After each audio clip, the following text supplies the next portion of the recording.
형제자매 여러분, 성서 영생 여러분 반갑습니다. 오늘도 여호와로부터 흘러나오는 이 영적 양식을 섭취하기 위해서 왕국회관으로 또 줌으로 참석하신 모든 분들 환영합니다. 성서 공개 강연에 앞서 기쁨으로 노래하라 28번 시편 15편에 근거한 여호와의 벗이 되리를 함께 부르시고 기도로 집회를 시작하도록 하겠습니다.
오늘 듣게 될 성서 공연 강연의 주제는 당신은 하느님을 얼마나 잘 아는가입니다.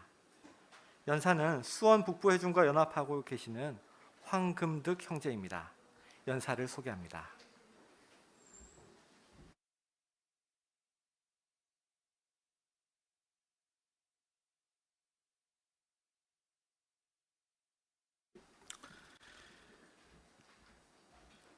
건강하게 오래 사는 것은 사람이 가진 기본적인 욕망이죠. 그래서 몸이 아프면 대부분 병원에 가서 검사를 받거나 진료를 받고 혹은 약을 먹기도 합니다. 하지만 건강에 좀 심각한 문제가 생기면 동네 병원에 가지 않습니다. 보통 어딜 가시죠? 아마도 대학병원이나 큰 종합병원에 가서 그것도 의학 박사라는 타이틀을 가진 의사에게 진료를 받고 치료받기 원합니다. 기왕이면 병이 좀 더 심각하면 의학 박사 중에서도 그 병을 잘 치료하기로 소문이 난 또 많은 경험을 가지고 있는 명의라고 하는 사람에게 진료를 받고 치료받기를 원합니다. 사실 병원에 가보면 수많은 의학 박사가 존재합니다. 사람의 몸을 이렇게 과별로 다 나누어서 장기별로 나누어서 그 모든 병들을 연구하고 전문적인 지식을 가지고 있다는 의학 박사들이 엄청나게 많습니다. 그러나 인간의 수명을 그 많은 의학 박사가 존재하지만 70년이나 80년 이상 연장시키는 것은 그다지 쉬운 일이 아닌 것 같습니다. 그런데 오래전에 역사상 가장 지혜로우셨던 한 분은 인간이 70년이나 80년이 아니라 그보다도 오래 사는 비결이 있다고 말씀하셨습니다. 함께 그 비결을 요한복음 17장 3절을 펴서 같이 읽어보시죠. 요한복음 17장 3절입니다. 3절 영원한 생명에 이르는 길은 오직 한 분의 참 하나님이신 아버지와 아버지께서 보내신 예수 그리스도를 알아가는 것입니다. 역사상 가장 지혜로우셨던 예수 그리스도께서는 사람이 70년이나 80년에 한정된 생명이 아니라 영원히 사는 방법이 있다고 이 성구에서 말씀하셨습니다. 그것이 무엇에 달려 있었습니까? 오직 한 분의 참 하나님, 여호와 하나님에 대해서 아는 것이라고 말씀하셨습니다.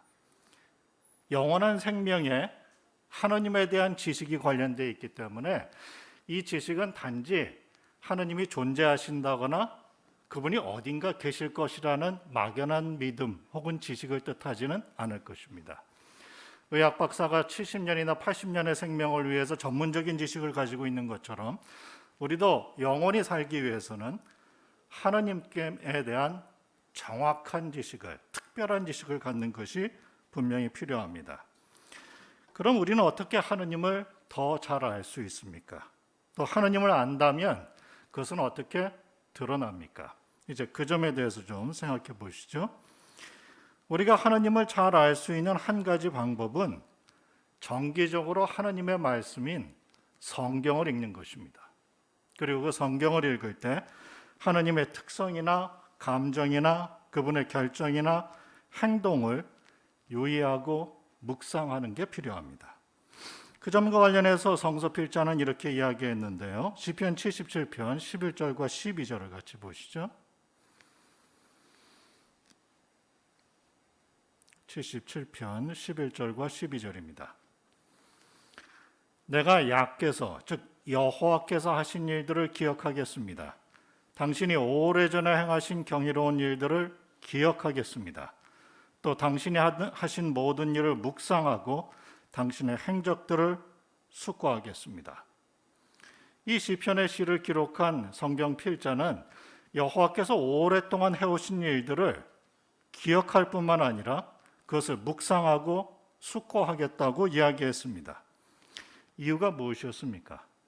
지식을 얻는다는 것은 단지 정보를 얻는 것이 아니라 그 대상의 성품, 감정, 생각, 그리고 결정 배후에 있는 그의 의도까지도 익숙하게 아는 걸 뜻하기 때문입니다. 따라서 지식에 해당하는 그리스어와 히브리어를 종합해 보면 어떤 대상에 대한 정보를 수집하는 것도 포함되어 있지만 주로 그 대상의 신분을 이해하고 성품과 감정을 익숙히 아는 것이 포함됩니다. 그리고 우리가 하나님에 대해서 익숙하게 알게 되면 그분을 사랑하게 될 수 있습니다. 예를 들어 하나 들어보죠. 느헤미야 3장을 펴보시면 바벨론의 유배에서 돌아온 이스라엘 사람들이 예루살렘 성벽을 보수했던 기록에 대해서 나옵니다. 느헤미야는 보수 작업에 참여했던 약 40개가 넘는 집단들을 집단별로 언급하면서 어느 지파에 혹은 누구의 가문에 남자들이 성벽의 특정 부분을 보수했다고 이야기합니다. 주로 남자들과 주민들을 언급하는데 특별하게도 12절 가운데 보면 예루살렘 절반의 방백이었던 살룸이라는 인물이 그 딸들과 함께 성벽의 특정 부분을 보수했다는 기록을 남겼습니다. 이유가 무엇이었을까요? 이 딸들의 이름이 누군지 자세히 설명되어 있지는 않지만 느헤미야는 특별히 살룸이 그의 딸들과 함께 특정 부분을 보수했다는 기록을 남겼습니다. 흥미롭게도 이 살룸은 예루살렘 지역 절반의 방백이었기 때문에 그의 딸들 역시 비교적 편안한 생활에 익숙한 여자들이었을 것입니다. 그런데 그들이 일을 한 곳은 어디였습니까? 3장 11절을 보면 화덕망대 옆 북서쪽 경계의 망대 근처를 수리했다, 이런 기록이 나옵니다. 성경 뒷부분에 있는 지도를 펴놓으시고 예루살렘 성전 주위, 성벽 주위를 이렇게 둘러보시면 한 가지 흥미있는 점을 발견할 수 있습니다. 예루살렘의 동쪽과 남쪽과 서쪽은 가파른 절벽으로 되어 있는 지형이었습니다. 따라서 적이 쉽게 침공할 수 없는 곳이었기 때문에 성벽의 높이도 높지 않았고 두께도 두껍지 않았습니다. 유일하게 예루살렘 도시로 들어올 수 있는 출구는 북쪽이었습니다. 그것은 천연 방벽이 없었기 때문에 적이 유일하게 침공할 수 있는 위치였습니다. 때문에 다른 쪽 성벽보다 훨씬 더 굳건하게 튼튼하게 지었습니다. 고고하게 발굴에 의하면 북쪽 방벽의 높이는 일부는 7m, 높은 곳은 8m까지 되었으며 상당히 두꺼웠다고 말합니다. 예루살렘 지역 절반의 방백이었던 살룸의 딸들이 아버지와 함께 보수한 곳이 어디였습니까? 화덕망대 옆이었다고 이야기합니다. 위치로 따지면 북쪽과 서쪽이 만나는 경계지역이었습니다. 따라서 이 딸들이 수리한 곳은 다른 곳들보다도 더 수고가 많이 들고 더 힘든 노동을 요구하는 곳이었던 것으로 보입니다. 그 모든 걸 누가 보셨습니까? 여호와께서 편안한 생활에 익숙했던 이 여자들이 아버지와 함께 그 힘든 노동을 받아들이는 것을 보고 매우 감사하게 여기셨다는 것을 알 수 있습니다. 그리고 느헤미야에게 영감을 주어서 그들에 관한 기록이 성경에 포함되도록 하셨습니다. 어떤 점을 알 수 있습니까? 우리가 섬기는 여호와 하나님은 우리가 최선을 다해서 무언가를 드리려고 노력할 때, 수고를 아끼지 않을 때 그것을 감사하게 생각하시는 분이라는 걸 알 수 있습니다. 사실 성경의 여러 기록들을, 모든 기록들을 검토해 보면서 우리는 그분이 어떤 성향을 가지고 있고 어떤 목적을 가지고 있을 뿐만 아니라 우리의 행동 하나하나에 따라서 어떤 감정을 가지시는지에 대한 수많은 기록들을 찾을 수 있습니다. 그리고 그러한 것들에 익숙해질 때 우리는 단지 머리로만 여호와를 아는 사람이 아니라 이 마음으로 하나님을 아는 사람, 정확한 지식을 소유한 사람이 될 수 있습니다. 우리가 하나님을 더 잘 아는 또 다른 방법은 하나님을 본받기 위해서 노력하는 것입니다. 특히 결정을 내릴 때 그렇게 할 수 있는데 함께 에베소서 5장 1절을 읽어보시고 그 점에 대해서 좀 생각해 보시죠. 에베소서 5장 1절입니다. 1절. 그러므로 사랑받는 자녀로서 하나님을 본받는 사람이 되십시오. 이 성구에서는 우리에게가 하나님의 사랑을 받는 자녀일 뿐만 아니라 하나님을 본받는 사람이 되라고 말합니다.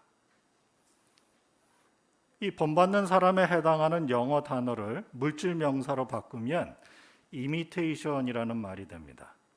한국말로 번역하면 뭐가 될까요? 모조품이라는 말이 됩니다. 혹시 모조품을 사보신 적이 있으십니까?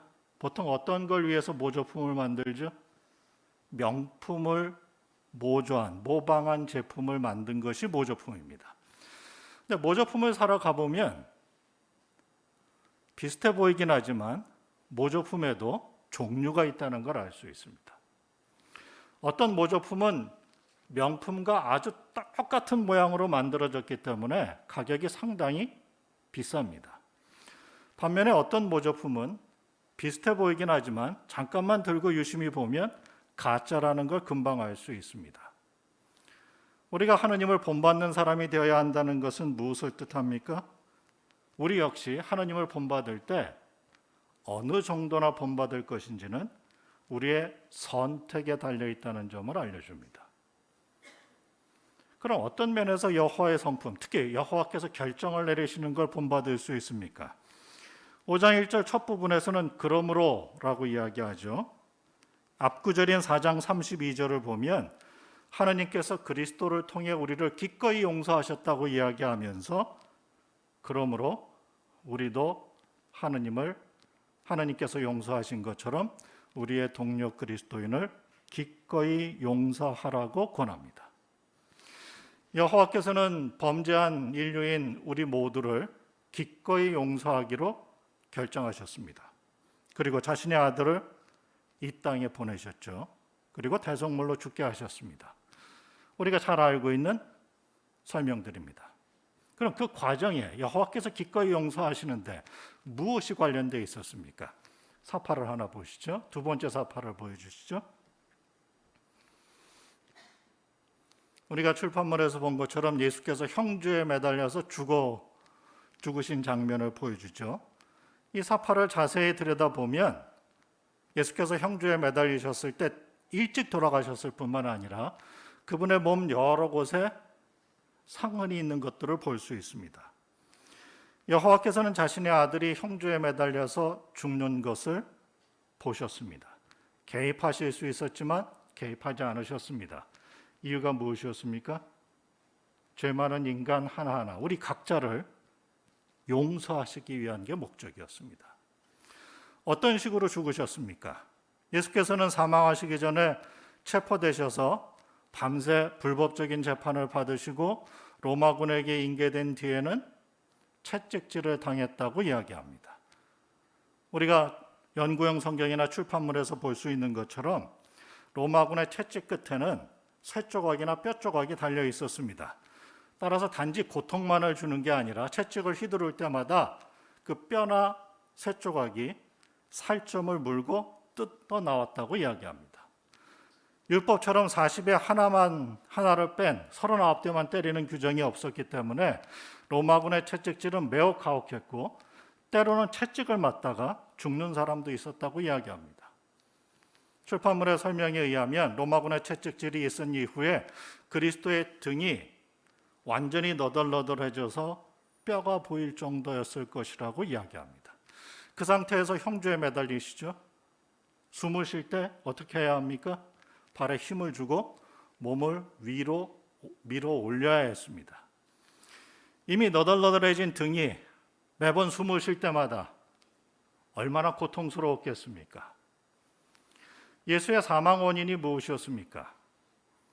성경학자들이 그리스도께서 돌아가시고 난 다음에 로마군이 창으로 옆구리를 찔렀을 때 물과 피가 나왔다는 그 기록을 보고 검토한 결과 그리스도의 사망 원인은 심장 파열일 것으로 추정됩니다. 사실 시편의 예언에 의하면 그리스도의 심장이 파열되어서 죽으실 것으로 예언되어 있기도 했었습니다. 무슨 뜻입니까? 형제에 매달리신 가운데 그리고 재판을 받고 그 죽음에 이르는 과정 동안 그분이 느끼셨던 고통이 너무나 컸기 때문에 그분의 심장이 그 고통을 감당하지 못하고 파열되어서 사망하셨다는 뜻입니다. 이 모든 과정을 누가 보셨습니까? 여호와께서 보셨습니다. 그러나 개입하지 않으셨습니다. 이유가 무엇이라고요? 기꺼이 우리를 용서하기 위해서였습니다.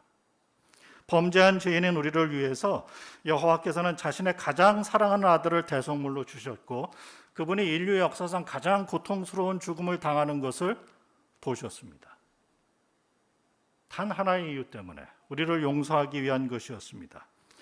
그리스도를 통해 여호와께서 우리를 기꺼이 용서하신 것처럼 우리도 동료 그리스도인을 기꺼이 용서하는 것이 여호와를 본받는 것이라고 성구는 말합니다. 사실 회중에는 다양한 개성이 있고 때때로 그 개성의 차이 때문에 다툼이나 의견 차이나 갈등이 생길 수도 있습니다. 어떤 사람과 어려운 관계가 형성될 수도 있습니다. 때로는 반복적으로 잘못을 저지르기 때문에 정말 미울 수도 있습니다. 그때 무엇을 기억할 수 있습니까? 여호와께서 우리 각자를 용서하신 방식을 기억할 수 있습니다. 그리고 우리가 다른 사람을 용서하기로 결정할 때 여호와께서 결정하신 것과 같은 방식을 본받기 위해서 노력한다면 우리는 하나님을 더 잘 아는 사람이 될 수 있습니다. 사실 성경에는 하나님께서 나타내신 다양한 성품들이 있습니다. 또 다양한 결정을 내리셨다고 알려줍니다.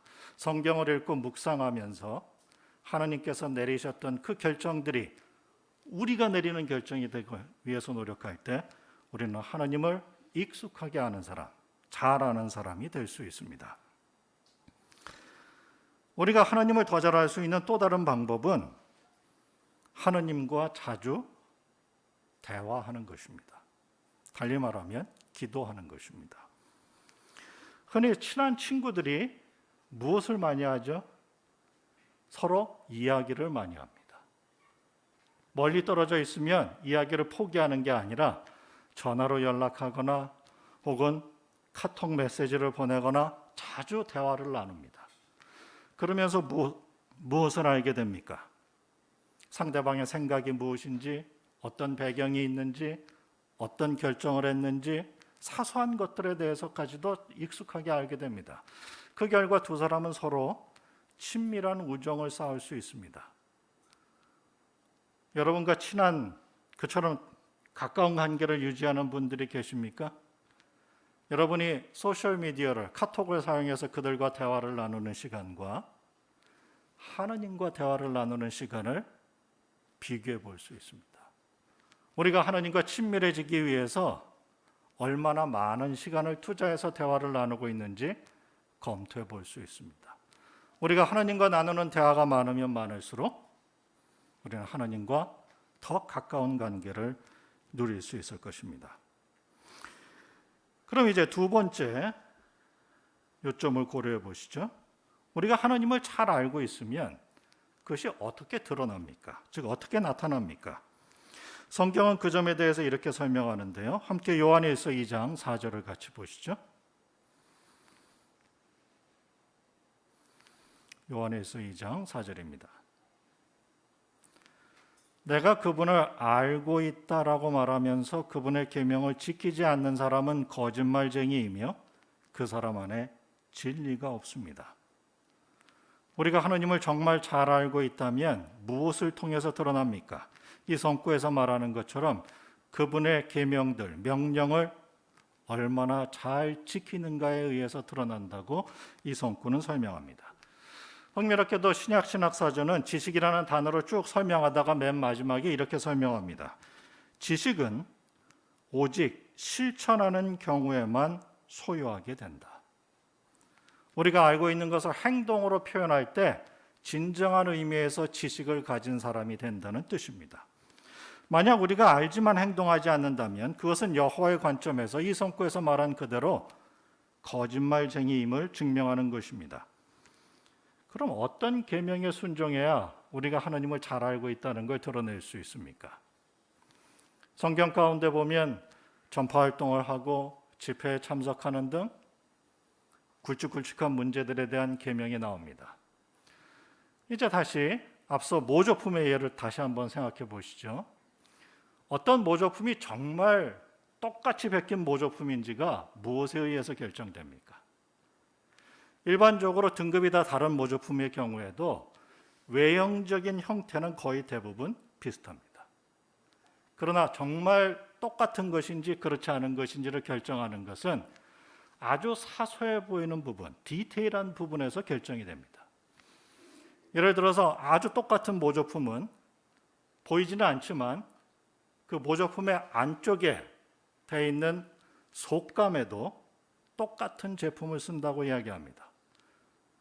바느질한 실의 색깔도 같은 걸 사용합니다. 심지어 바느질한 간격도 같습니다. 그처럼 사소해 보이는 부분이 정확히 일치할 때 그 모조품은 상당히 고가의 가치를 갖습니다.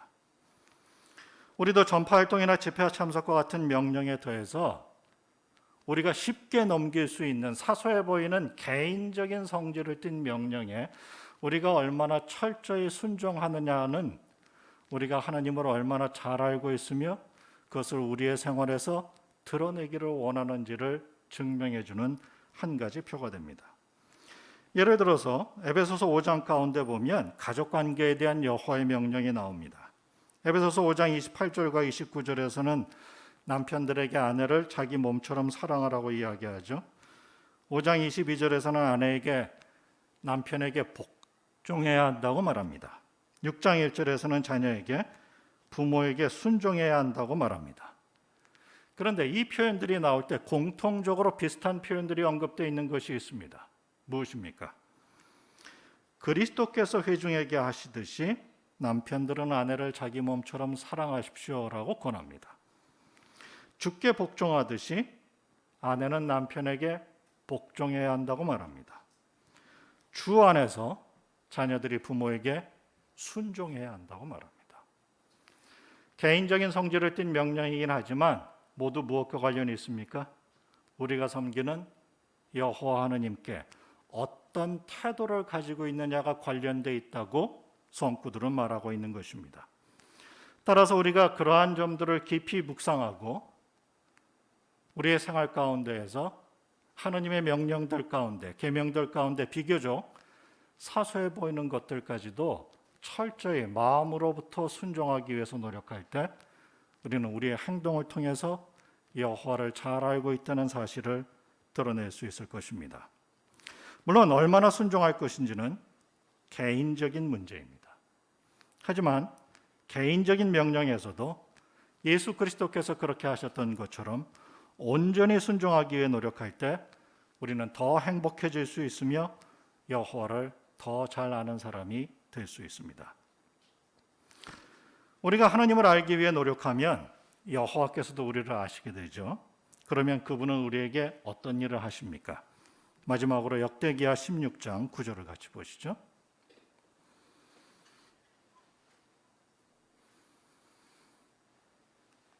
9절입니다. 여호와께서는 그 눈으로 온 땅을 두루 살피셔서 그분에 대해 마음이 온전한 자들을 위해 힘을 나타내십니다. 이 성구에서 말한 것처럼 여호와께서는 자신의 눈으로 온 땅을 두루 살피십니다. 그리고 마음이 온전한 사람들, 즉 마음을 여호와께 온전히 바친 사람들을 찾으십니다. 그들을 찾은 다음에 어떻게 하십니까? 성구에서 말한 것처럼 힘을 나타내십니다. 각주에 의하면 그들을 지지하실 것이라고 말합니다. 여호와께서는 우리를 돕기 위해서, 돌보기 위해서 자신의 가장 강력한 힘인 성령을 사용하실 것입니다.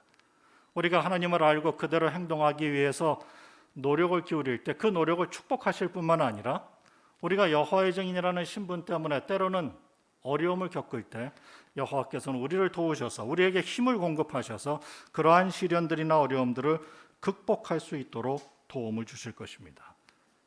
성경의 약속대로 여호와께서는 우리가 그분을 알기 위해서 기울인 노력들을 결코 잊으시는 분이 아니십니다. 또한 우리가 여호와께 드린 충성을 여호와께서는 잊지 않으십니다.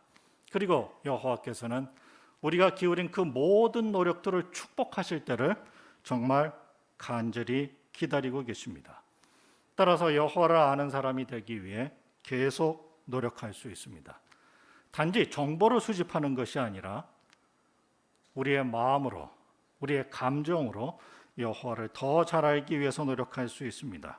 여호와를 익숙히 아는 사람, 그리고 그분이 내리신 결정과 동일한 결정을 내리는 사람이 되기 위해 노력할 수 있습니다. 그렇게 한다면 우리는 여호와를 철저히 본받는 사람이 될 수 있을 것입니다. 그리고 그 결과 하나님의 사랑과 손길을 느낄 수 있을 뿐만 아니라 우리가 알게 된 그 지식 때문에 우리 모두는 영원한 생명을 받게 될 것입니다.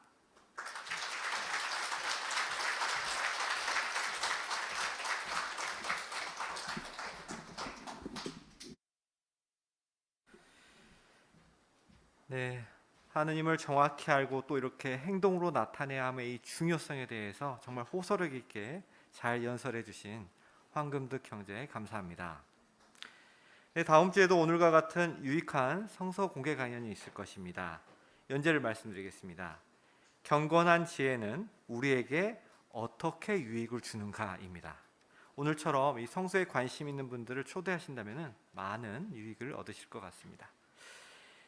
이제 성서를 통해서 더 많은 유익을 얻을 수 있는 파스텔 연구가 있겠습니다. 사회자 김태영 형제를 소개합니다.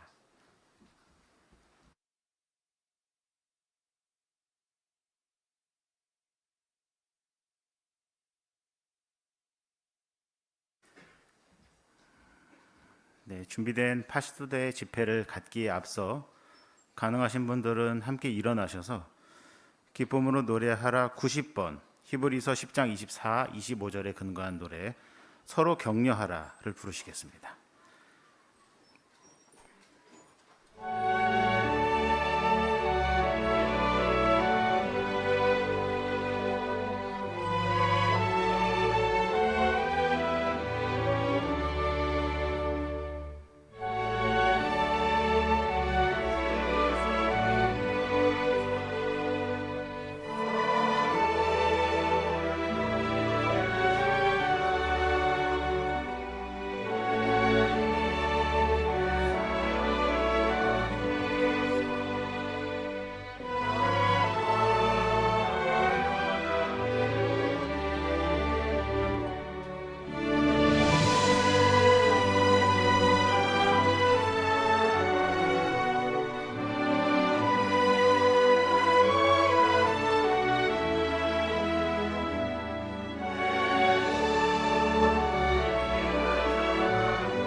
오늘 함께 살펴볼 파수대 기사의 제목은 당신은 말에서 모범이 됩니까?입니다.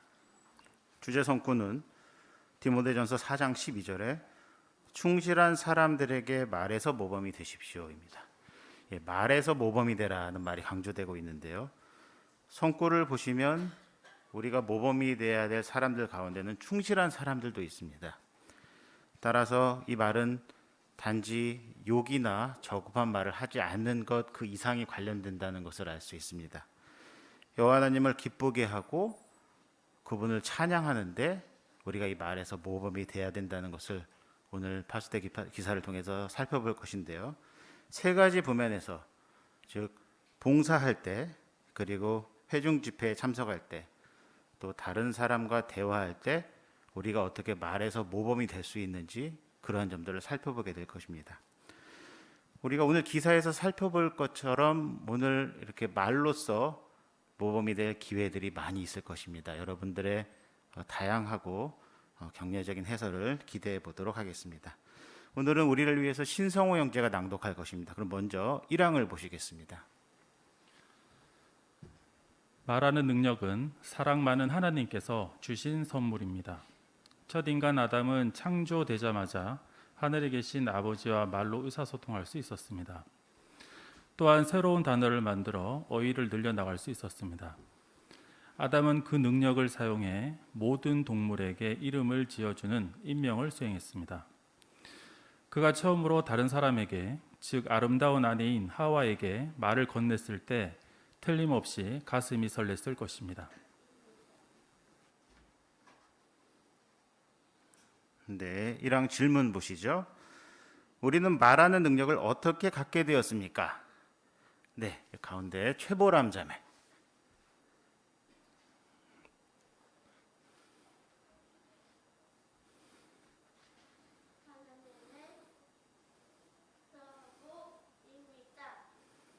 네, 마이크를 키시고 한 번 더 발표해 주시겠습니까? 마이크 소리가 안 들린 것 같거든요. 하나님의 선물입니다. 네, 그렇죠. 잘 말씀해 주셨습니다. 네, 김진섭 형제.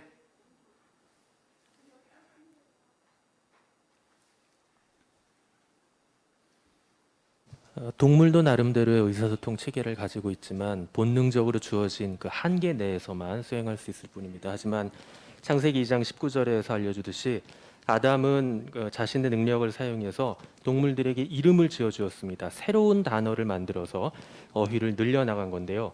우리가 가지고 있는 이 말하는 능력, 언어 능력이 얼마나 놀랍고 독특한 선물인지를 생각해 볼 수 있게 됩니다. 네, 그렇습니다. 네, 서정인 형제.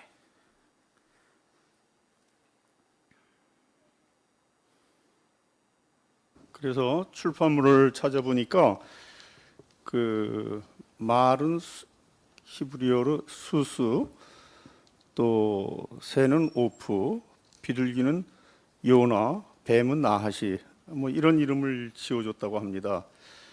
아담은 동물들의 특유한 습관과 체질을 잘 관찰할 수 있었고, 그 시간을 함께 보낼 수 있고 친숙해져야지만 그 특징을 알 수 있었을 것입니다. 그는 여호와께서 주신 지능과 언어 능력을 사용해서 여호와께서 주신 선물을 잘 언어의 선물을 활용해서 그렇게 추리력을 통해서 많은 그 역할을 한 것을 보게 됩니다. 네, 감사합니다. 네, 그럼 이어서 2항 보시죠. 하지만 얼마 안 있어 말하는 능력은 오용되기 시작했습니다. 사다마귀는 하와에게 거짓말을 했으며 그 거짓말 때문에 인류는 죄를 짓고 불완전해졌습니다. 아담은 자신의 잘못에 대해 하와를, 심지어 여호와를 탓함으로 말하는 능력을 오용했습니다. 카인은 동생 아벨을 죽인 후에 여호와께 거짓말을 했습니다. 후에 카인의 후손인 라멕이 지은 시에는 그가 사는 시대가 매우 폭력적이었다는 점이 잘 드러나 있습니다. 오늘날의 상황은 어떠합니까? 정치인들은 사람들 앞에서 거리낌 없이 모욕적인 말을 합니다. 또한 욕설이 나오지 않는 영화를 찾아보기가 어렵습니다. 학생들은 학교에서, 어른들은 직장에서 조속한 말을 듣습니다. 오늘날 많은 사람이 나쁜 말을 서슴없이 하는 것을 보면 세상의 도덕 표준이 얼마나 낮은지 알 수 있습니다. 네. 과거와 현재의 사람들은 말하는 능력을 어떻게 오용해 왔습니까? 네. 주매 성혜숙 자매. 네, 과거의 사탄마귀는 하와에게 거짓말을 했고요. 또 아담은 자신의 잘못에 대해서 하와와 여호와를 탓했고, 카인의 동생도 여호와께 거짓말을 함으로 매우 말하는 능력을 불경하게 사용해 왔습니다. 네, 그렇습니다. 네, 최찬 형제. 네, 창세기 4장 23, 24절에 보면 그 라멕에 대한 내용이 나오는데요. 라멕이 자기 아내들에게 이런 말을 합니다. 나에게 상처를 준 자에게 내가 죽였다. 나는 살인을 했다. 이런 말이 나오는데 그 라멕 시대에 이미 이런 폭행, 폭력, 살인 등이 있었다면 그에 따르는 그 말은 대단한 거친 말 혹은 모욕적인 말, 욕설들이 있었다는 것을 의미하는데 이미 이런 그 말을 오용하는 그런 분위기가 있었고 또 이런 분위기는 오늘날 이 시대에 와가지고 오늘날 이 시대를 대변하는 것은 이 시대의 문화입니다. 영화나 혹은 드라마 이러한 그 주를 이루고 있는 내용들은 욕설이 난무하고 저속한 말들이 넘치는 그 분위기를 볼 때 실로 사람들은 말하는 능력을 그 과거나 지금 다 오용하고 있다는 사실을 분명히 볼 수 있습니다. 예, 그렇습니다. 자, 그럼 이어서 사망 보시겠습니다.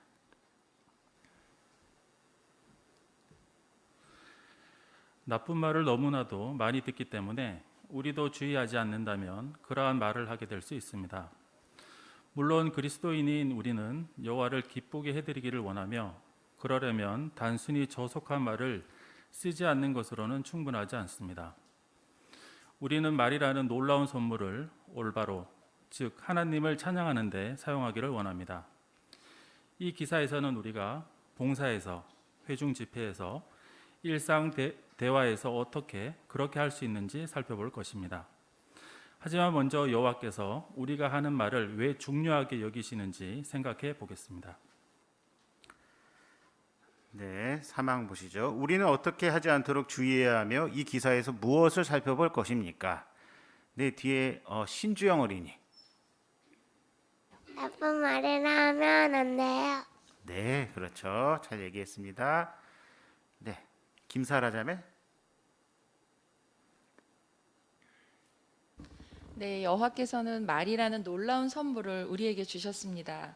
그것은 하나님을 찬양하는데 우리가 사용하기를 바라시는데요. 사실 어른이나 아이 할 것 없이 오늘날 우리 주변을 걷다 보면 너무나 거친 말을 하거나 저속적인 말을 하는 사람들을 많이 보게 됩니다. 자칫 우리도 이 소중한 말의 특권을 주의하지 않는다면 그들에 속해서 그런 말을 하게 될 수 있기 때문에 주의해야 합니다. 네, 그렇죠. 감사합니다.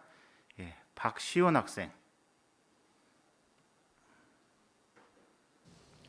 이 기사에서는 봉사에서, 회중 집회에서, 일상 대화에서 어떻게 그렇게 할 수 있는지 살펴볼 것입니다. 네, 감사합니다.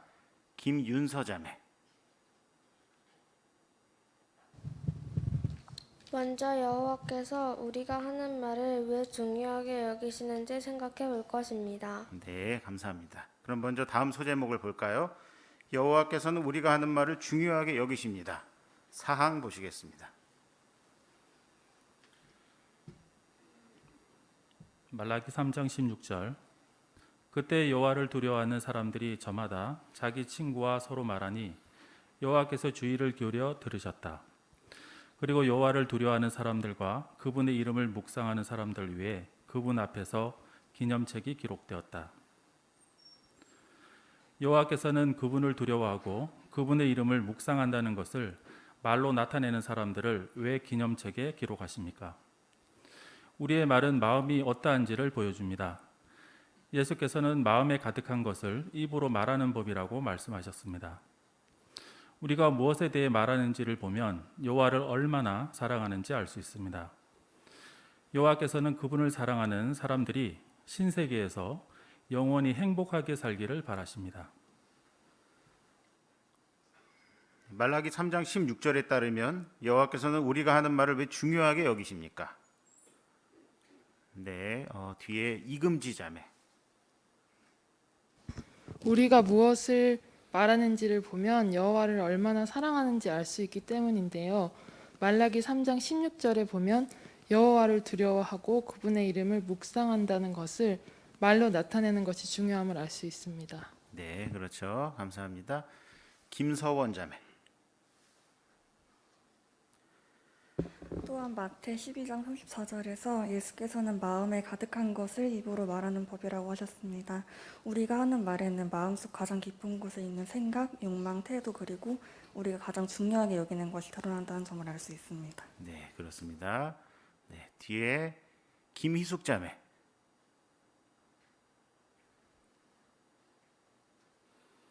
네, 그래서 이러한 것을 보면 여호와께서는 세상 사람들의 대화도 들으시지만 자신을 사랑하는 사람들의 대화에 더 귀담아 들으신다는 걸 알게 됩니다. 네, 그렇죠. 감사합니다. 네, 뒤에 최영철 형제. 말라기가 이 말을 했던 시점은 기원전 5세기였는데 그때는 도덕적으로 종교적으로 매우 비참한 상태에 있었습니다. 그때는 제사장들도 책임을 등한히 하고 있던 그러한 상태에서 어떤 말을 하면서 여호와께 어떤 태도를 나타내냐는 굉장히 중요한 문제였습니다. 그래서 어떤 말을 하느냐에 따라서 그것이 여호와의 두려움과 묵상함을 나타냈고 결과적으로 그것에 따라서 기념책에 기록될 수 있느냐 없느냐가 정해졌습니다. 따라서 이 말하는 것은 생명과도 직결되는 그런 상황이었다는 것을 이해하게 됩니다. 네, 그렇죠. 감사합니다. 자, 그럼 5항 보시겠습니다. 우리가 어떻게 말하는지에 따라 여호와께서 우리의 숭배를 받아주실지가 결정됩니다. 하나님을 사랑하지 않는 사람들은 흔히 공격적이고 거칠고 교만하게 말합니다. 우리는 결코 그들처럼 되기를 원하지 않습니다. 우리는 말로 여호와를 기쁘게 해드리기를 원합니다. 하지만 우리가 집회를 보거나 봉사할 때는 따뜻하고 친절하게 말하면서 다른 사람이 보지 않을 때는 가족에게 거칠고 불친절하게 말한다면 여호와께서 기뻐하시겠습니까? 기억 질문 보시죠. 우리가 하는 말은 우리의 숭배에 어떤 영향을 미칩니까? 네, 오유림 자매. 야고보 1장 26절에 보면 혀를 단단히 제어하지 않으면 그의 숭배는 헛된 것입니다 라고 알려줍니다. 이 점을 생각해 보면 우리가 말하는 방식이나 우리가 어떤 말을 하는지에 따라 여호와께서 우리의 숭배를 받아들여 주실지 그렇지 않을지가 결정된다는 것을 생각해 볼 수 있습니다. 네, 그렇죠. 감사합니다. 네, 뒤에 김성진 형제. 네, 그리고 베드로전서 3장 7절을 보면 우리가 가족에게 말로 거칠게 대할 때 기도가 방해받게 될 수 있다고 알려줍니다. 네, 우리의 말로 인해 우리의 숭배가 받아들여질지 안 받아들여질지 결정될 수 있는 일임을 생각해 볼 수 있습니다. 네, 그렇습니다. 자, 그럼 니은 질문 보시죠. 사파에서 볼 수 있는 것처럼 우리는 자신이 하는 말에 대해 무엇을 알고 있어야 합니까? 네, 장로하 어린이.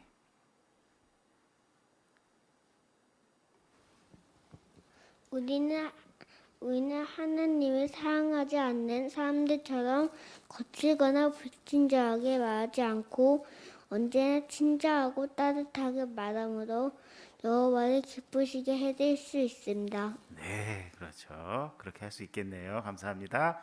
네, 김초아 자매. 네, 손을 들고 계셔 줄까요? 김초아 자매. 네.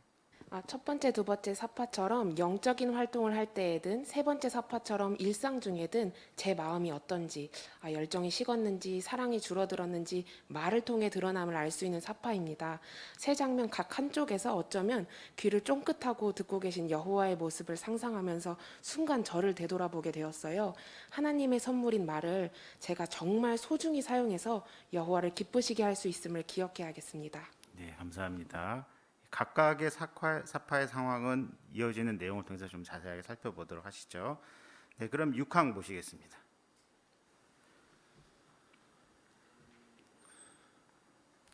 우리는 말하는 능력이라는 선물을 잘 사용함으로 우리가 여호와의 숭배자라는 것을 나타냅니다. 사람들은 우리를 보고 하나님을 섬기는 자와 섬기지 않는 자의 차이를 분명히 알게 될 것입니다. 킴벌리 자매의 예는 그 점을 잘 보여줍니다. 킴벌리는 고등학생 때 같은 반 친구와 과제를 하게 되었습니다. 그 친구는 함께 과제를 하면서 킴벌리가 다른 학생들과 다르다는 것을 알게 되었습니다. 킴벌리는 뒤에서 남을 흉보지 않았고 긍정적으로 말했으며 저속한 말을 쓰지 않았습니다. 그 점에 깊은 인상을 받은 친구는 나중에 성서 연구를 시작했습니다. 우리의 말 때문에 사람들이 진리에 이끌릴 때 여호와께서 얼마나 기뻐하시겠습니까?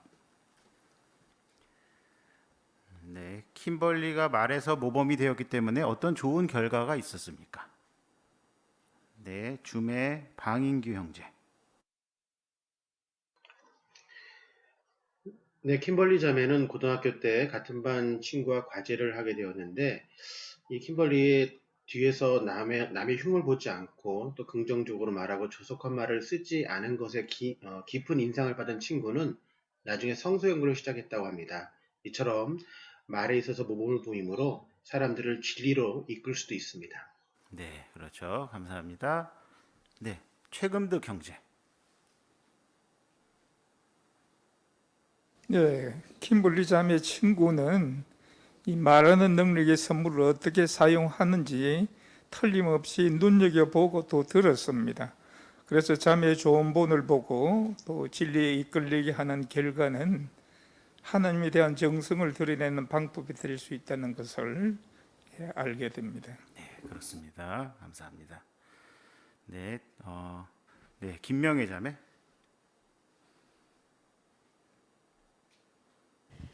하나님을 섬기는 자와 섬기지 않는 자의 차이라는 이 표현에 아마 그 친구는 이 킴벌리 말고 다른 친구들하고도 여러 번 아마 그런 과제를 했었을 겁니다. 그런데 이 킴벌리하고 해보니까 이 차이가 너무 완연하다는 것을 느낀 것이죠. 결국 깊은 인상을 받았다고 했는데 결국 이 킴벌리가 평소에 정말 말이 얼마나 우리를 잘 증명해 주는지 이것에 대해서 성서적인 교육을 받은 것이 그에게 하나의 품성이 되었고 계속 말을 시키면서 그런 것들이 더 드러났습니다. 결국 그것은 차이를 갖게 되었고 여호와께 관심을 갖게 되는 계기가 되었습니다. 예, 그렇죠. 결국 여호와를 기쁘시게 해드릴 수 있었네요. 이를 통해서. 네, 7항 보시겠습니다. 우리 모두는 말하는 능력을 잘 사용하여 여호와께 영예를 돌리고 형제들과 가까워지기를 원합니다. 이제 우리가 계속 말해서 모범이 될 수 있는 몇 가지 실제적인 방법을 살펴보겠습니다. 네, 당신은 하느님이 주신 선물인 말하는 능력을 어떻게 사용하고 싶습니까? 네, 김린 자매. 말하는 능력을 잘 사용하여 여호와께 영예를 돌리고 형제들과 가까워지기를 원합니다. 네, 감사합니다. 뒤에 노경호 형제. 네, 저는 말하는 표현력이 좀 부족해서 생각 없이 말할 때가 가끔 있는 것 같습니다. 그래서 하나님께서 주신 말이라는 선물을 잘 사용하여서 사람들에게 격려와 힘을 주기 위해 노력해야겠다고 생각했습니다. 네, 감사합니다. 네, 이렇게 첫 번째 소제목을 통해서 여호와께서 우리가 하던 말을 얼마나 중요하게 여기시는지 살펴볼 수 있었습니다. 어떤 부면에서 모범을 보일 수 있을까요? 세 가지 부면 중 첫 번째 먼저 살펴보시죠. 봉사에서 모범이 되십시오. 파랑 보시겠습니다. 사람들이 거칠게 반응해도 존중심을 가지고 친절하게 말하십시오. 예수께서는 땅에서 봉사하실 때 탐식하고 술에 빠진 자, 마귀의 하수인, 안식일을 어기는 자, 심지어 신성을 모독하는 자라는 거짓된 비난을 받으셨습니다. 하지만 예수께서는 거친 말로 대응하지 않으셨습니다. 예수처럼 우리는 불친절한 말을 들어도 결코 똑같이 응수해서는 안 됩니다. 물론 그처럼 우리의 말을 제어하는 것은 쉽지 않습니다. 무엇이 도움이 될 수 있습니까? 예수께서는 봉사할 때 말하는 면에서 어떤 본을 남기셨습니까? 네, 줌의 표은서자매. 예수께서는 땅에서 봉사하실 때 탐식하고 술에 빠진 자, 마귀의 하수인, 안식일을 어기는 자, 심지어 신성을 모독하는 자라는 거짓된 비난을 받으셨지만 거친 말로 대응하지 않으심으로 말을 제어하는 면에서 본을 남기셨습니다. 예, 그렇습니다. 예, 앞에 노지영 자매.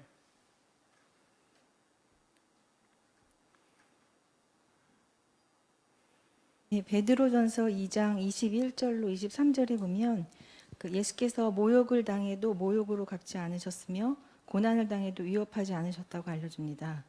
예수처럼 우리도 사람들이 거칠게 반응하거나 불친절하게 말을 하더라도 결코 응수해서는 안 되며 존중심을 가지고 친절하게 말해야 할 것입니다. 네, 그렇죠. 감사합니다.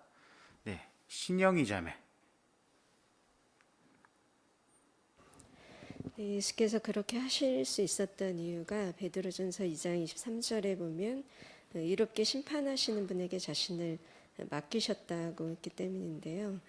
하늘에 계신 아버지께서 자신을 돌봐주시고 또 적절한 때 불공정을 바로잡으실 것임을 아셨기 때문에 그렇게 하실 수 있었습니다. 우리도 이러한 면을 본받을 수 있겠습니다. 네, 그렇습니다. 어떻게 하면 좀 잘 본받을 수 있을까요? 이어지는 구항을 통해서 그 점을 또 자세히 살펴보도록 하시죠. 집주인이 부정적인 반응을 보일 때 그 행동의 이면을 보려고 노력하십시오. 샘이라는 형제는 이렇게 말합니다. 저는 집주인이 진리를 들을 필요가 있고 변화할 가능성이 있다는 점에 초점을 맞추려고 노력해요. 때때로 집주인이 화를 내는 이유는 단지 그가 기분이 좋지 않을 때 우리가 방문했기 때문입니다. 화가 난 집주인을 만날 때 우리는 루시아 자매처럼 할 수 있습니다. 자매는 집주인에게 불친절하거나 무례한 말을 하지 않고 차분함을 유지하도록 도와달라고 여호와께 간단히 기도합니다. 네, 구항 질문 보시죠. 봉사할 때 우리의 말을 제어하는데 무엇이 도움이 됩니까? 네, 뒤에 최지유 자매. 통찰력을 나타내어 말하는 방식이 아니라 행동의 이면에 초점을 맞추어 보려고 노력하므로 말을 제어할 수 있습니다. 네, 그렇죠. 감사합니다. 네, 이유민 자매. 집주인이 부정적인 반응을 보일 때 그것은 단지 그가 기분이 좋지 않을 때 우리가 방문했을 수 있습니다. 그렇기 때문에 여기 본항에 나온 형제처럼 그분이 진리를 들을 필요가 있고 변화할 가능성이 있다는 점에 초점을 맞출 때 도움이 될 것입니다. 네, 그렇습니다. 박수영 자매. 네, 또한 화가 난 집주인을 만났을 때 루시아 자매처럼 차분함을 유지하도록 도와달라고 여호와께 간단히 기도하는 것이 말을 제어하는 데 도움이 됩니다. 네, 그렇죠. 관련된 사파를 보실까요? 네, 사파를 통해서 우리가 얻을 수 있는 어떤 교훈점이 있습니까? 예, 김지성 형제.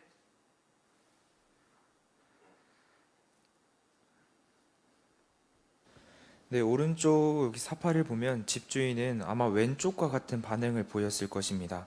하지만 형제는 친절하게 말하고 정중하게 죄송하다고 말하는 모습이 보이는데요.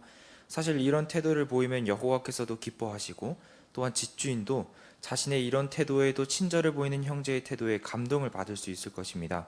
이처럼 전시대 봉사에서도 사람들이 어떠한 반응을 보이더라도 친절을 보이는 것이 중요함을 알게 되었습니다. 네, 좋습니다. 감사합니다. 네, 김찬주 형제. 네, 왼쪽 사파의 집주인의 반응 그리고 오른쪽 사파의 집주인의 반응을 보면 상당한 차이를 보입니다. 그것은 분명 전도인의 태도가 큰 영향을 미쳤을 것입니다. 따라서 우리가 쉽게 흥분할 수 있지만 요즘 사람들이 점점 더 쉽게 흥분하고 다혈질이 되어가는 이러한 세상 가운데서 우리가 부정적인 반응을 보일 때 어떻게 반응하는지를 늘 숙고하고 묵상하고 또 기도로 간구함으로 우리는 여호와께서 기뻐하시는 방식으로 친절하게 말할 수 있을 것입니다. 네, 이 면에서 예수 그리스도를 본받을 필요가 있겠네요. 분명히 그 뒤에 있는 짝 형제에게도 모범이 되었을 것이라 우리가 예상해 볼 수 있죠. 자, 그러면 가르치는 면과 관련돼서 우리는 어떻게 모범이 될 수 있습니까? 시팡 보시겠습니다. 더 잘 가르치는 사람이 되십시오. 디모데는 경험이 많은 그리스도인 봉사자였지만 가르치는 기술을 계속 발전시켜야 했습니다. 우리는 어떻게 봉사해서 더 잘 가르치는 사람이 될 수 있습니까? 반드시 잘 준비해야 합니다. 감사하게도 우리에게는 더 잘 가르치는 사람이 되는 데 도움이 되는 다양한 도구가 있습니다. 읽고 가르치는 기술을 발전시키십시오. 팜플렛과 그리스도인 생활과 봉사, 집회교제, 야외봉사에 힘쓰십시오 부분을 살펴보면 도움이 될 것입니다. 당신은 그 자료들을 활용하고 있습니까?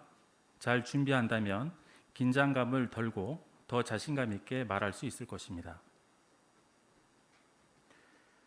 네, 먼저 디모데전서 4장 13절 함께 보시죠. 네,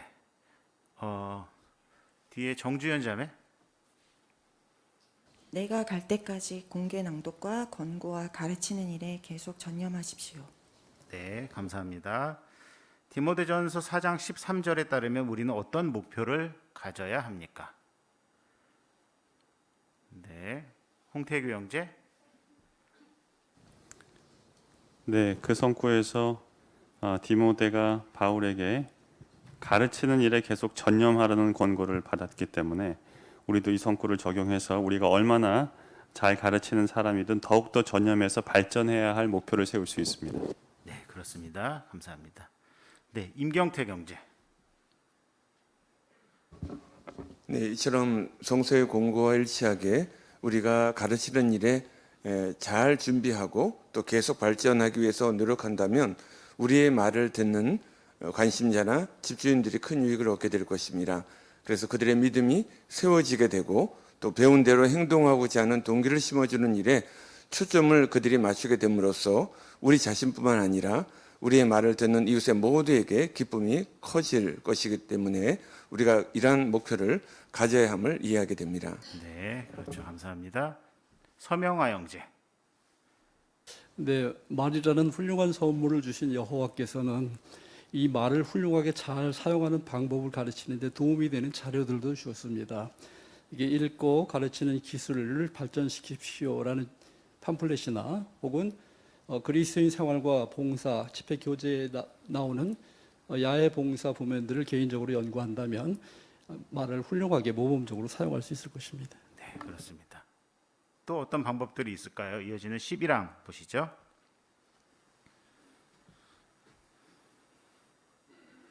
더 잘 가르치는 사람이 되는 또 다른 방법은 회중의 다른 사람들을 보고 배우는 것입니다. 앞서 언급한 셈은 일부 형제 자매들이 잘 가르치는 비결이 무엇인지 생각해 봅니다.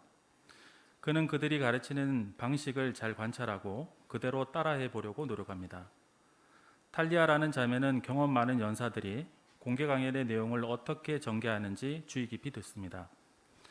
그는 그렇게 하면서 봉사에서 사람들이 자주 질문하는 내용을 잘 설명하는 방법을 배웁니다. 일부 형제 자매들은 어떻게 더 잘 가르치는 사람이 되었습니까? 네, 뒤에 박영미 자매. 회중 내에 잘 가르치는 사람들을 보고 배움으로 그렇게 되었습니다. 그들이 가르치는 방식을 잘 관찰하고 그대로 따라해 보면 잘 가르치는 사람이 될 수 있을 것입니다. 네, 그렇죠. 감사합니다. 네, 앞에 김정숙 자매.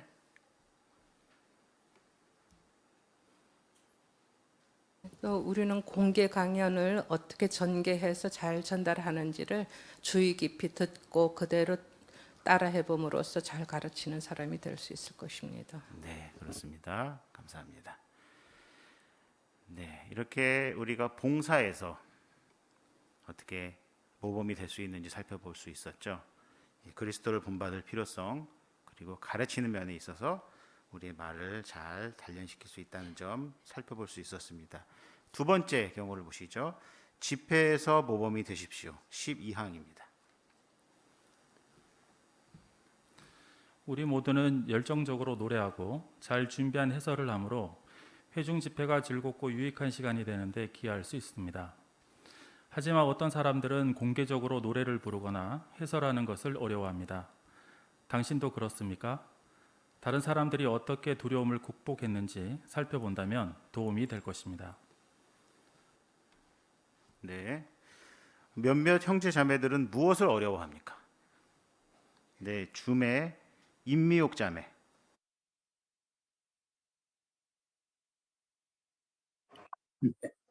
공개적으로 노래를 부르거나 해설하는 것을 어려워하는 형제자매들이 있습니다. 네, 그렇죠. 감사합니다. 자, 그러면 이 어려움을 어떻게 잘 극복할 수 있을까요? 이어지는 내용을 살펴보시죠. 13항입니다. 마음을 다해 노래하십시오. 우리가 왕국 노래를 부르는 주된 이유는 여호와를 찬양하고 싶기 때문입니다. 사라 자매는 자신이 노래를 잘 부른다고 생각하지 않지만 노래로 여호와를 찬양하기를 원합니다. 그는 집회 내용을 예습하는 것처럼 노래 부를 준비를 하는 것이 도움이 된다는 점을 알게 되었습니다. 사라는 집에서 노래를 미리 불러보면서 가사가 집회 내용과 어떤 관련이 있는지 생각해 봅니다. 그는 이렇게 말합니다. 그렇게 하니까 제 노래 실력이 아니라 가사에 더 집중하게 되더라고요. 네, 13항 질문 드리죠. 집회 때 마음을 다해 노래하는데 무엇이 도움이 됩니까? 네, 박수희 자매. 우리는 여호와를 찬양하고 싶기 때문에 왕국 노래를 부릅니다. 이렇게 왕국 노래를 부르는 주된 이유를 생각해 본다면 도움이 될 것입니다. 네, 그렇죠. 감사합니다. 네, 정영희 자매. 네, 그 집회 내용을 예습하는 것처럼 집에서 노래를 미리 불러보면서 가사가 집회 내용과 어떤 관련이 있는지 생각해 본다면 집회 와서 가사에 집중하면서 마음을 다해서 노래를 부를 수 있을 것입니다. 네, 그렇죠. 감사합니다. 네, 박수연 자매. 네, 저도 실제로 노래 가사의 내용에 집중하고 무엇을 표현하는지 먼저 좀 생각해보고 노래를 부르면 더 열정적으로 부르게 되고 좀 목소리도 더 커지게 되고 마음의 감동도 더 커지는 걸 느끼게 되었습니다. 우리가 각자 노래를 부르는 능력은 다 다를 수 있지만 마음을 다해서 부르고 여호와를 찬양하길 원해서 부르면 여호와께서 분명히 기뻐하실 것입니다. 네, 그렇습니다. 감사합니다. 사파를 보실까요? 사파를 통해서 우리가 어떤 교훈점을 얻을 수 있을까요? 네, 김명애 자매.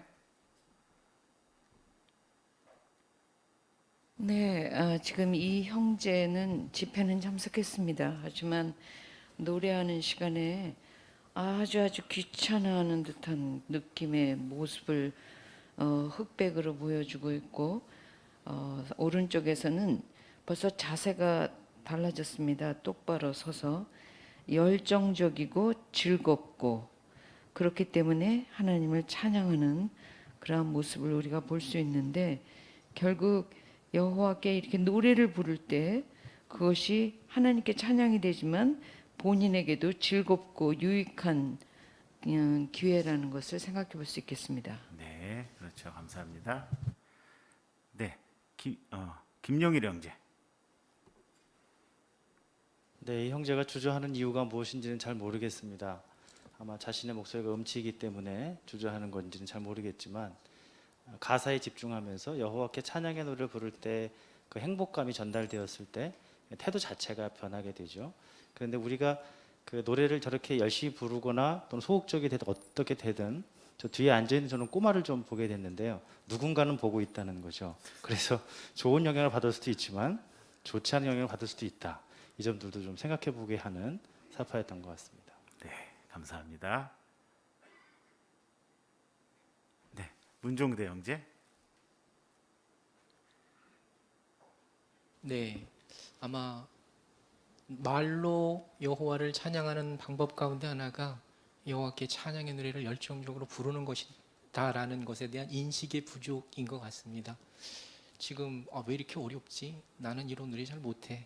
이렇게 생각하는 거하고 그래도 미리 가사를 준비하고 가사에 자기의 노래의 실력이 아니라 가사에 집중하면서 저렇게 노래 실력은 어떤지 잘 모르겠지만 열정적으로 부르는 모습이 여호와께서 원하는 모습이라는 점을 생각해 보게 됩니다. 네, 감사합니다. 네, 이렇게 노래로 집회에서 우리는 모범이 될 수 있을 것입니다. 그 다음 해설과 관련된 내용을 살펴보도록 하시죠. 14항입니다. 정기적으로 해설하십시오. 일부 형제자매들은 해설에 참여하는 것을 정말 힘들어합니다.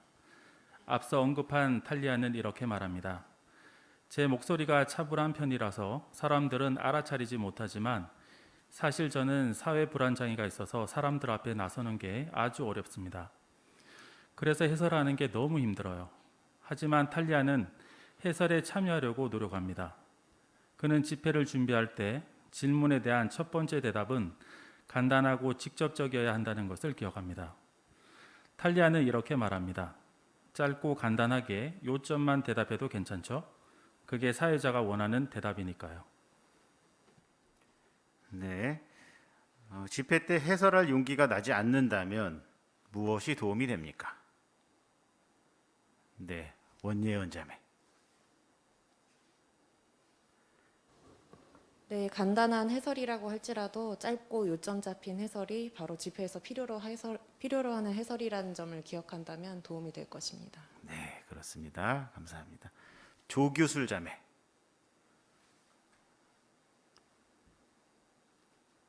네, 그 탈리아라는 자매는 사회 불안 장애로 해설하는 게 너무 힘들었지만 집회를 준비할 때 첫 번째 대답은 간단하고 직접적인 것이라는 것을 알고 있기 때문에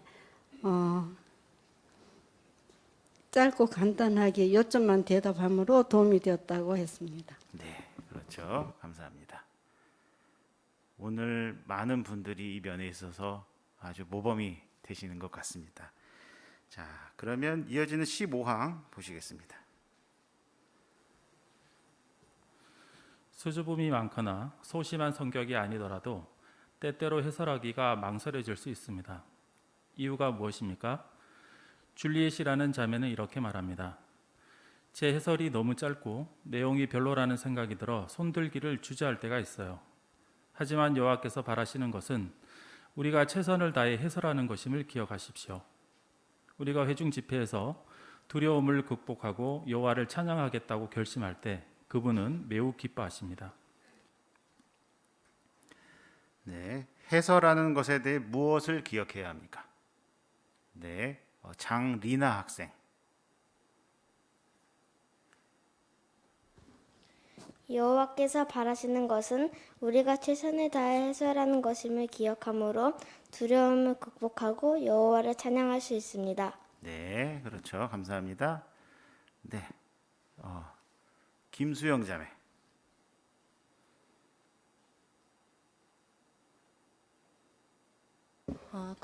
그러므로 우리는 멋진 해설이 아니라 각자의 성향이나 상황에 맞게 최선을 다한 숭배를 드리기 위해서 짧고 직접적인 해설로 여호와를 기쁘시게 할 수 있음을 기억해야 합니다. 네, 그렇습니다. 감사합니다.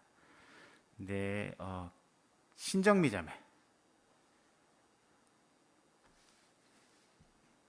2019년 1월호 기사에서는 그 해설하면 자신에게도 유익하고 여호와께서도 기뻐하신다는 점을 기억할 수 있는데요. 그래도 용기가 나지 않는다면 해설할 때 아무리 긴장이 되어도 니네베 사람들에게 말하는 것만큼 두려울 리는 없지 않습니까? 라는 표현을 생각하면서 더 용기를 내야겠습니다. 예, 그렇죠. 감사합니다. 네, 이문자 자매. 네, 그 파수대에 보면 회중에서 여호와를 찬양하라고 했는데 해설하는 것 자체가 여호와를 찬양하는 것이고 또 한 가지는 서로를 격려하는 말연이라고 합니다. 또한 해설은 그 파수대에 보면은 대략 한 30초 정도 할 것을 권하기 때문에 긴 대답이 중요한 것이 아님을 알 수 있습니다. 네, 그렇습니다. 감사합니다. 네, 김영란 자매. 네, 그 2019년 1월 파수대에서 굉장히 격려가 되었던 내용은 내가 하는 해설에서 여호와께서 완벽을 기대하시지 않는다는 것도 우리의 형제자매들도 내가 완벽하게 해석하는 것을 기대하지 않는다는 점, 그들이 우리의 영적 가족이고 우리를 사랑하기 때문에 해설할 때 종종 의도한 대로 말이 나오지 않는다는 걸 이해해 준다는 내용이 용기를 내서 해설할 수 있는데 생각해 보면 좋을 것 같습니다. 네, 그렇습니다. 네, 김영훈 형제. 네, 그리고 해설을 여러 개 준비하도록 이러한 조언도 해주고 있고요. 흥미로운 표현이 하나 있었는데요. 사회자가 초반에 당신을 지명하지 않는다 해도 기분 나빠하거나 실망하지 마십시오라는 표현도 있었습니다. 그래서 실망하지 않고 계속 잘 준비해서 해설에 참여하면 모두에게 유익하겠습니다. 네, 김영재 감사합니다.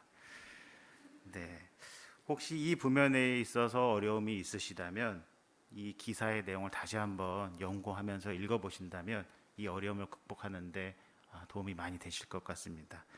네, 이렇게 우리는 집회에서 노래로 그리고 해설을 통해서 이 말에 있어서 모범을 보일 수 있을 것입니다. 자, 세 번째 상황을 보시죠. 일상 대화에서 모범이 되십시오입니다. 16항 보시죠. 모든 종류의 모욕적인 말을 피하십시오. 앞서 언급했듯이 그리스도인은 절대 조속한 말을 해서는 안 됩니다. 하지만 주의하지 않는다면 그처럼 노골적이지는 않더라도 은근히 모욕적인 말을 하게 될 수 있습니다. 예를 들어 우리는 문화나 민족이나 국적이 다른 사람들에 대해 부정적으로 비교하는 말을 하지 않도록 조심해야 합니다. 또한 깎아내리는 말로 다른 사람에게 상처를 주어서는 결코 안 됩니다. 한 형제는 솔직하게 이렇게 말합니다. 가끔 저는 다른 사람을 깎아내리거나 비꼬는 말을 했어요. 그저 재미로 한 말이었지만 그 말이 실제로 다른 사람에게 상처가 되었죠. 여러 해에 걸쳐 아내가 큰 도움을 주었어요. 제가 아내나 다른 사람들에게 무례하고 상처 주는 말을 하면 따로 그 점을 지적해 주었습니다. 우리는 어떤 말을 피해야 합니까? 네, 많이 드셨네요. 먼저 안옥주 자매 말씀하시죠. 네, 우리는 온갖 종류의 악의적인 반감이나 분노나 격분, 소리치는 거, 모욕적인 말이나 이런 말을 해서는 절대 안 됩니다.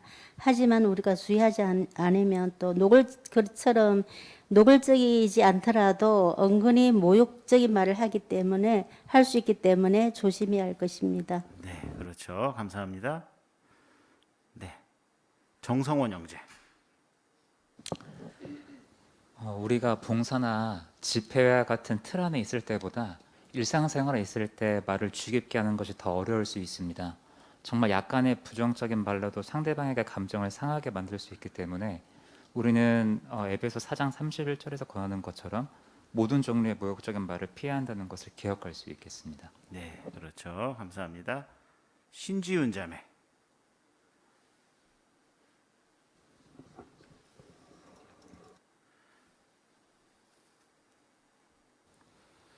한 형제가 재미로 다른 사람을 깎아내리거나 비꼬는 말을 했다고 하였습니다.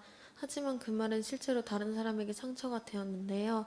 저도 이처럼 다른 사람에게 상처가 되는 말을 하지 않도록 조심해야겠습니다. 네, 감사합니다. 남효진 자매. 네, 저희는 그리스도인이기 때문에 노골적이고 저속적인 말은 사용하지 않을지 모릅니다. 하지만 그 성구에서 이 모욕적인 말의 다른 번역들이 악한 말, 가시돋친 말, 비방으로도 번역되는 것을 보면 부정적으로 비꼬고 또 비교하고 깎아내리는 이런 상처 주는 말 역시 우리가 피해야 한다는 점을 알 수 있습니다. 네, 그렇습니다. 반대로 어떻게 할 수 있을까요? 이어지는 17항 보시죠. 다른 사람을 세워주는 말을 하십시오. 비난하거나 불평하지 말고 가능하다면 칭찬해 주십시오. 이스라엘 백성은 감사할 일이 많았지만 자주 불평했습니다. 불평하는 태도는 쉽게 전염될 수 있습니다. 10명의 정탐꾼이 나쁜 보고를 했을 때 모든 이스라엘 사람들이 모세에게 투덜거렸던 것을 기억하십시오. 반면에 칭찬은 다른 사람에게 아주 좋은 영향을 줄 수 있습니다. 분명 입다에 따른 친구들이 해준 칭찬 덕분에 큰 격려를 받아서 자신의 임명을 계속 충실히 수행할 수 있었을 것입니다. 앞서 언급한 사라는 이렇게 말합니다. 칭찬을 해주면 사람들은 자신이 여호와께 사랑받고 있고 그분의 조직에서 필요한 사람이라고 느끼게 되죠. 따라서 기회가 있을 때마다 사람들에게 진심 어린 칭찬을 해주십시오. 네, 먼저 에베소서 4장 29절 함께 보실까요? 줌의 노인식 형제. 썩은 말은 입 밖에 내지 말고 오직 필요에 따라 세워주는 선한 말만 하여 듣는 사람들에게 유익을 주도록 하십시오. 네, 노영재 감사합니다. 에베소서 4장 29절에 따르면 어떻게 다른 사람을 격려할 수 있습니까? 네, 줌의 최순자 자매.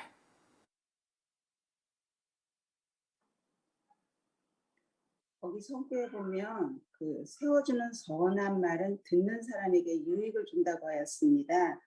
우리가 기회 있을 때 마음에서 우러나온 진심 어린 칭찬을 하게 되면 듣는 이로 하여금 사랑받고 있고 또 조직에서 필요한 사람이라고 느끼게 되기 때문에 아마 더욱 열심히 일할 의욕을 갖게 될 것입니다. 때문에 기회가 될 때 좋은 점을 칭찬해 주면서 격려해 줄 수 있습니다. 네, 그렇습니다. 감사합니다. 네, 줌의 오지은 자매. 네, 반면에 불평의 영이 전염성이 얼마나 강한지는 그 단지 10명이 모든 이스라엘 사람들을 투덜거리게 만들었던 그 예를 보면 알 수 있는데요. 따라서 우리가 불평할 것인지 칭찬할 것인지 잘 선택해서 다른 사람들에게 유익을 주도록 해야 할 것입니다. 네, 그렇죠. 감사합니다. 네, 계속 줌의 최선주 자매. 네, 낭독성구에 나오는 세워주는 말은 건전하고 친절하며 진실한 말을 가리킨다고 합니다. 여호와께서 바라시는 대로 우리가 다른 사람에게 격려와 도움이 되는 말을 하려면 많은 노력을 기울여야 하는데요. 늘 사람들에게 좋은 점을 찾고 진심 어린 칭찬을 한다면 세워주는 선한 말로 다른 사람을 격려할 수 있을 것입니다. 네, 그렇습니다. 감사합니다. 네, 뒤에 이협 형제. 네, 에베소 4장 29절에 보면 세워주는 선한 말만 하여 듣는 사람에게 유익을 주도록 하십시오라고 알려줍니다. 저도 어릴 적에 학창 시절 때 회중에서 장로분들이 어떤 임명을 수행하고 내려왔을 때 진실되게 칭찬을 해주었던 것이 아직도 감동적이고 마음에 남아 있습니다. 이 표현처럼 칭찬을 받게 되면 우리가 여호와께 사랑을 받고 있고 조직에서 필요한 사람이라고 느끼게 됐던 것 같습니다. 그래서 특히 회중에 있는 청소년들을 칭찬할 필요가 있다는 것을 느끼게 됩니다. 네, 그렇죠. 이렇게 말에 있어서 모범을 보일 수 있겠네요. 네, 그러면 이어지는 18항 보시겠습니다. 진실을 말하십시오. 진실하게 말하지 않는다면 여호와를 기쁘게 해드릴 수 없습니다. 그분은 모든 종류의 거짓말을 미워하십니다. 오늘날 많은 사람은 거짓말을 대수롭지 않게 여기지만 우리는 거짓말에 대해 여호와와 같은 생각을 갖고 있습니다. 우리는 명백한 거짓말은 물론이고 의도적으로 다른 사람들이 오해하게 만드는 말도 하지 않습니다. 네, 함께 시편 15편 1절 2절 보시겠습니다. 네, 김윤섭 형제.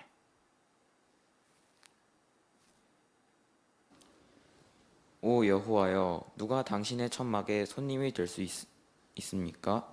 누가 당신의 거룩한 산에 거할 수 있습니까? 흠 없이 걷고 옳은 일을 행하며 마음속으로 진실을 말하는 사람. 네, 김영재 감사합니다. 시편 15편 1절 2절에 따르면 왜 진실을 말해야 하며 그렇게 하려면 어떻게 해야 합니까? 네. 조혜인 자매.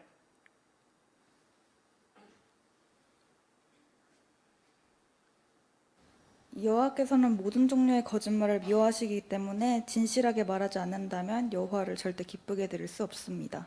네, 그렇죠. 감사합니다. 네, 임양래 자매. 네, 그렇습니다.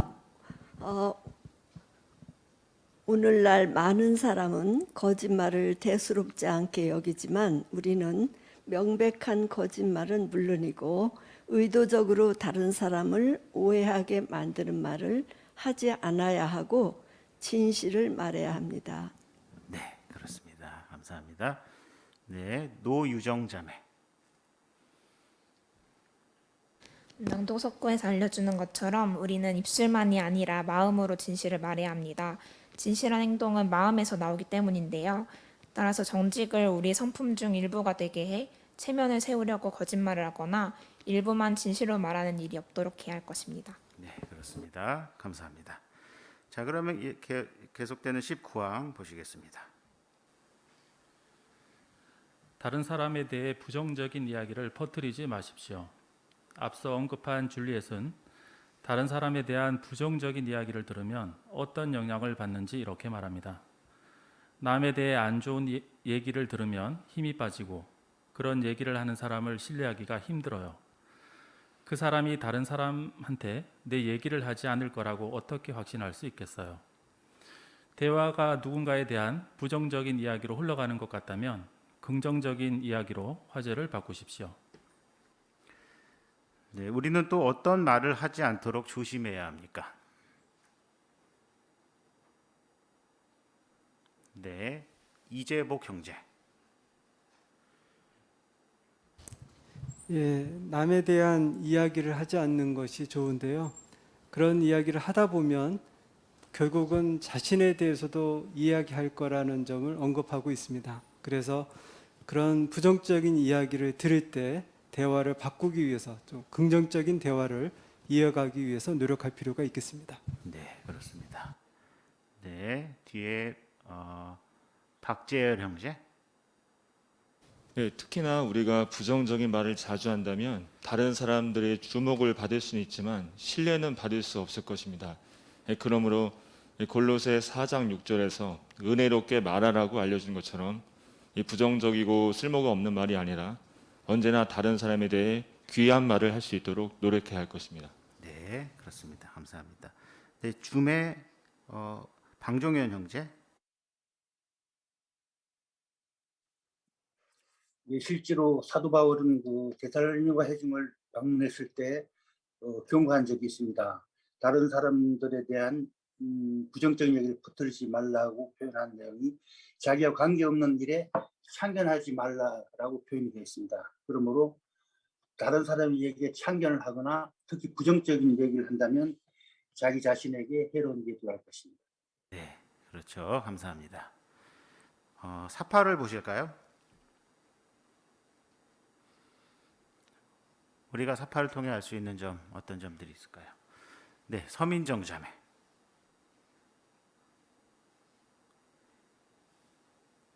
부정적인 이야기를 하는 자매 옆에 입에서 불이 나오고 또 천둥 번개가 치는 그림이 있습니다. 이처럼 불과 또 자연재해 같은 이러한 부정적인 말은 평화를 산산이 깨뜨릴 수 있습니다. 반면 긍정적인 이야기를 하는 자매는 옆에는 활짝 웃는 모습과 햇님이 나와서 있는 모습이 보입니다. 여호와의 성령의 열매인 기쁨이 주어지는 것 같습니다. 따라서 우리는 언제나 긍정적인 이야기를 해야 될 것입니다. 네, 그렇습니다. 감사합니다. 네, 뒤에 조수미 자매. 네, 여기 사파 설명에 나온 것처럼 우리가 화제를 바꿔서 일상 대화에서 긍정적인 이야기를 하는 것은 나 자신과 대인 관계에만 영향을 주는 것이 아니라 여호와께서 기뻐하시고 우리의 숭배를 받아들여 주신다는 점을 알게 됩니다. 따라서 늘 긍정적인 이야기 그리고 또 세워주는 말을 해서 여호와께 기쁨이 되는 말을 해야겠다는 그런 결심을 하게 됩니다. 네, 좋습니다. 감사합니다. 이렇게 일상의 다양한 상황에서 대화를 할 때 우리는 말로써 어떻게 모범을 보일 수 있는지 이 소제목에서 살펴볼 수 있었습니다. 마지막 20항을 보시죠. 오늘날 세상은 해로운 말이 넘쳐나기 때문에 우리는 여호와께 기쁨이 되는 말을 하기 위해 열심히 노력해야 합니다. 기억하십시오. 말하는 능력은 여호와께서 주신 선물이며 그분은 우리가 그 능력을 어떻게 사용하는지에 관심이 있으십니다. 우리가 봉사에서, 집회에서, 일상 대화에서 여호와께 영예를 돌리는 방식으로 말하려고 노력할 때 그분은 그 노력을 축복해 주실 것입니다. 마침내 이 세상 제도가 멸망되고 불경건한 영향력이 사라지면 말로 여호와께 영예를 돌리기가 지금보다 훨씬 더 쉬워질 것입니다. 그때까지 우리의 입의 말로 여호와를 기쁘게 해드리기로 결심해야겠습니다. 네, 신성호 형제 잘 준비된 낭독에 감사드립니다. 네, 당신은 말하는 능력을 어떻게 사용하기로 결심했습니까? 네, 서영지 자매.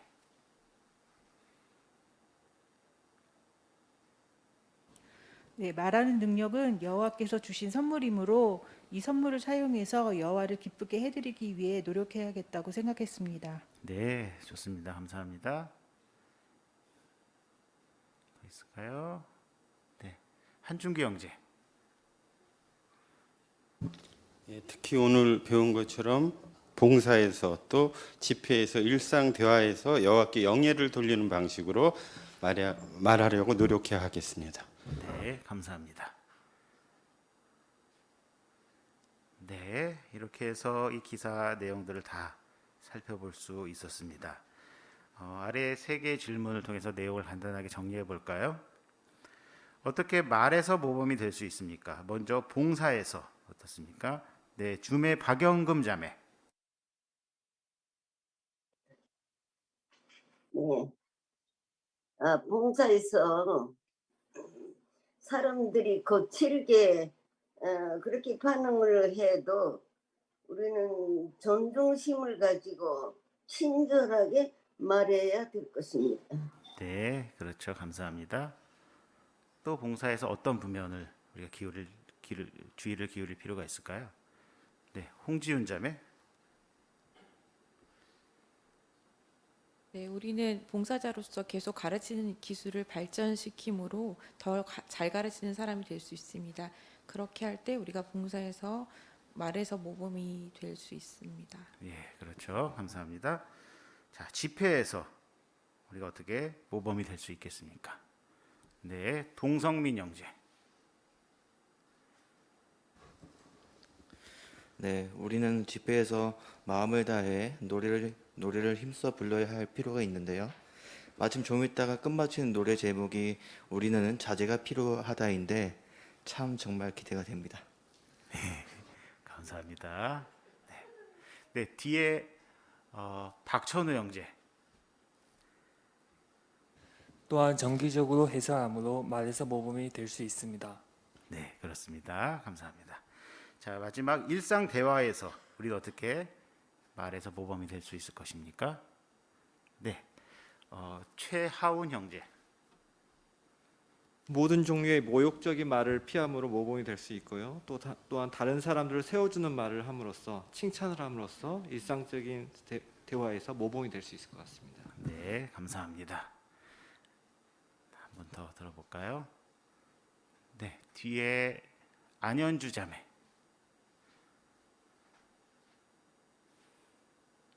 네, 또한 부정적인 이야기가 주제로 나온다면 긍정적인 이야기로 화제를 돌릴 수 있고요. 또 진실만을 언제나 말하기 위해서 노력해야 하는데 의도적으로 다른 사람들이 오해하게 만드는 말도 하지 않으므로 그렇게 할 수 있습니다. 네, 그렇습니다. 네, 오늘 이렇게 우리가 말에서 모범을 어떻게 보일 수 있는지 자세한 내용들을 살펴볼 수 있었습니다. 여호와께서 주신 이 능력을 쉽게 오용하기 쉬운 세상에서 살고 있기 때문에 우리가 이 점에 있어서 모범을 나타낸다는 것 자체가 어려운 일일 수 있습니다. 시기적절한 교훈이었죠. 우리가 봉사에서 그리고 집회에서 일상생활에서 이 점에 있어서 모범을 잘 보인다면 여호와께서는 기뻐하실 것이고 또 우리의 숭배를 받아주실 것이고 우리가 만나는 사람들 또 우리 동료 형제들에게 모범을 보인다면 그들에게도 기쁨이 될 것입니다. 오늘 배운 내용들을 우리 생활에서 잘 적용해 보도록 권면해 드립니다.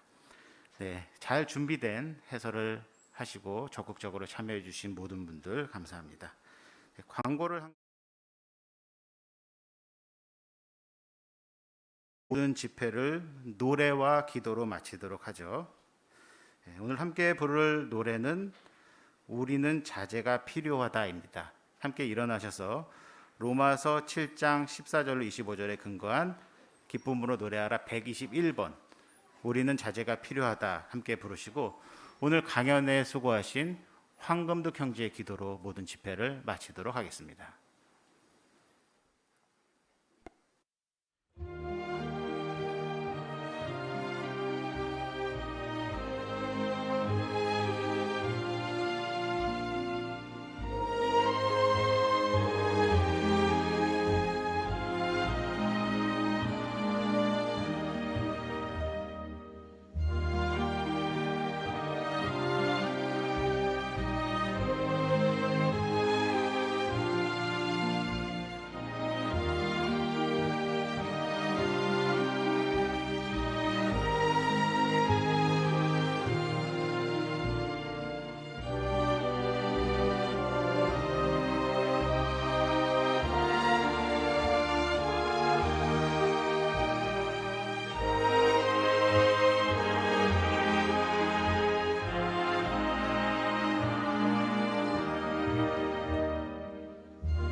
우리 모두